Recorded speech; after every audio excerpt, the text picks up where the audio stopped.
Welcome back. After a divorce, co-parenting can seem like a daunting task, but it's key to your child's well-being to do it in a positive and healthy way.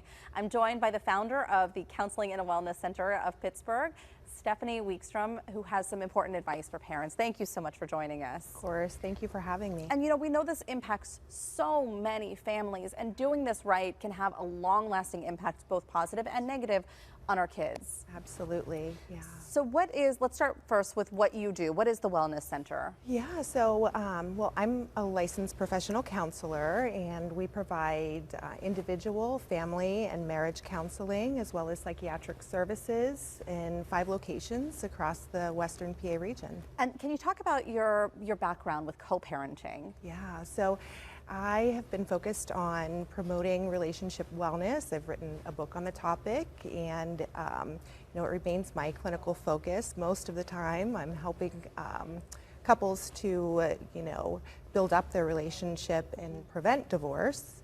However, there are times when a couple decides that divorce is where they need to be, so we also can help to uncouple As well.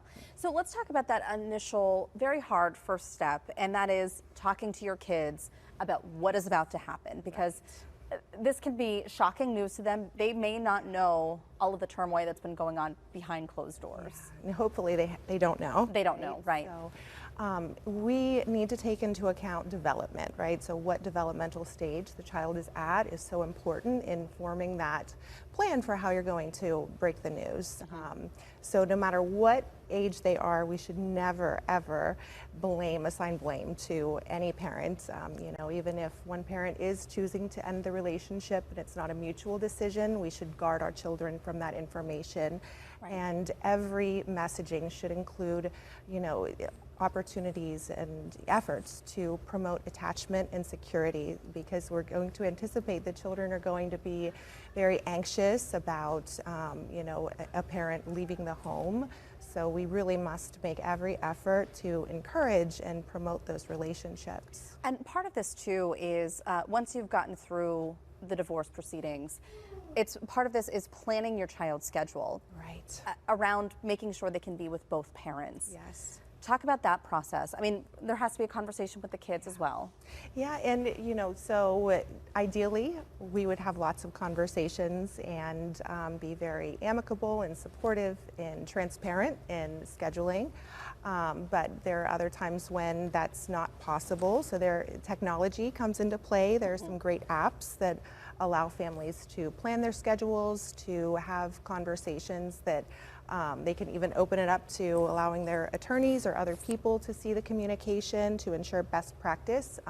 A really popular one is called Our Family Wizard.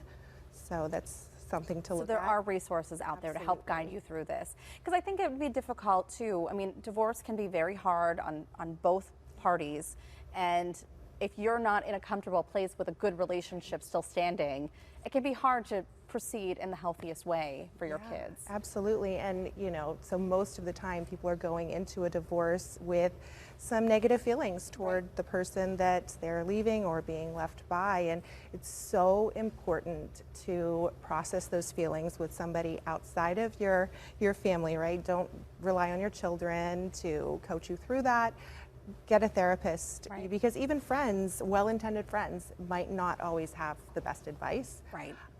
So, you know, really allowing the slate to be wiped clean on that previous relationship and now working toward the common good of parenting your children. There was something specifically that you wanted to talk about. I don't want to get it wrong, but this is essentially, you want to make sure that your kids are able to process this so that later in life they're not reliving through this. Yeah, it's so significant. And so ACEs.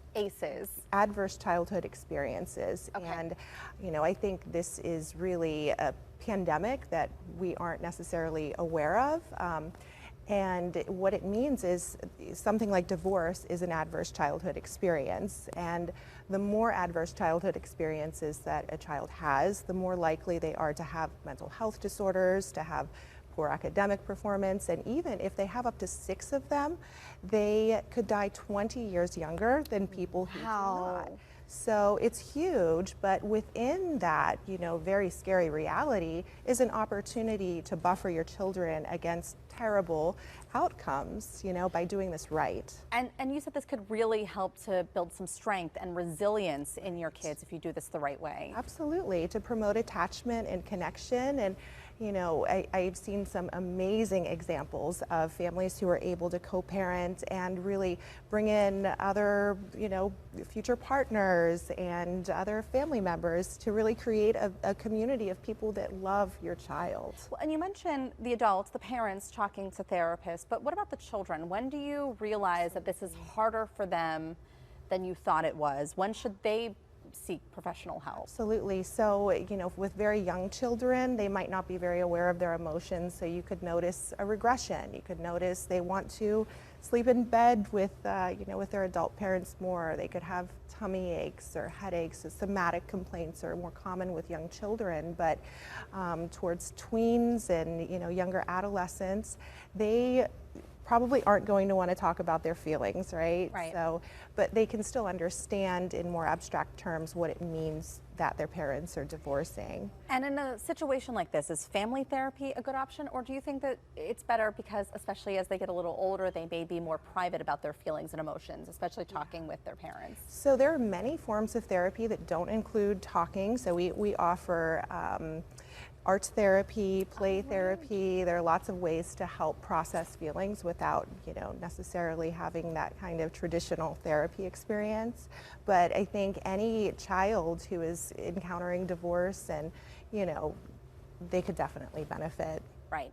Yeah, it's a lot. And like you said, if we do this the right way, it teaches resilience. If you do it the wrong way, it can create a whole lot of other issues. For a lifetime. For a lifetime.